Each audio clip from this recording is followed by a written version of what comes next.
জয় রাম জয় রাম। দেখো গুরুদেবের ছবি আমার পেছনে। আমরা যারা ঠাকুরের দীক্ষা নিয়েছি ঠিকমতো কি নাম করি, আমরা করি না। তার কারণ সময়ের অভাব, তাই না? গুরুদেব বলেন তুমি অনেক সময় ধরে বসে জপ করতে হবে না, তুমি হাঁটতে চলতে রান্না করতে করতে যে কোনো কাজ করতে করতে সবসময় নাম করো। নাম ওই দুটো মন্ত্র, অক্সিজেন।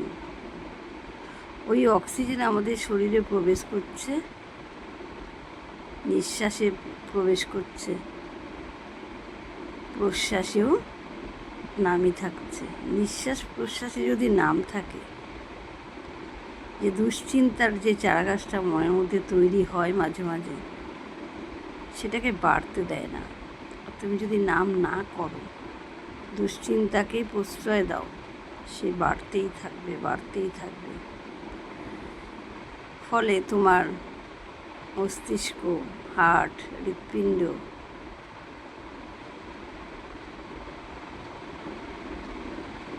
কিডনি সব কিছু অচল হতে শুরু করবে।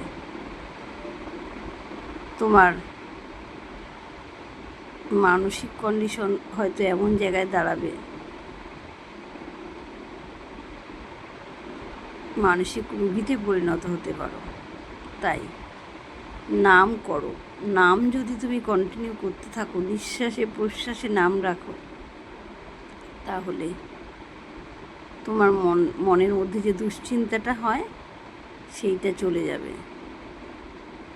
ফলে তোমার মাথা ঠান্ডা হবে, তুমি মনকে শান্ত করতে পারবে, সংসারের প্রতিটি কাজ, তোমার করণীয় সব কাজ শান্তিতে করতে পারবে। তাই নাম করো। যারা গুরুর দীক্ষিত, সারাক্ষণ দুশ্চিন্তা না করে নাম করো। নামই শান্তি, নামেই মুক্তি। এছাড়া আমাদের আর কিছুই প্রাপ্তি নেই। হয়তো নাম করলে ধীরে ধীরে তোমার বাধাগুলো কেটে যাবে। নাম করা মানে এই নয় যে শুধুই ফল চাও।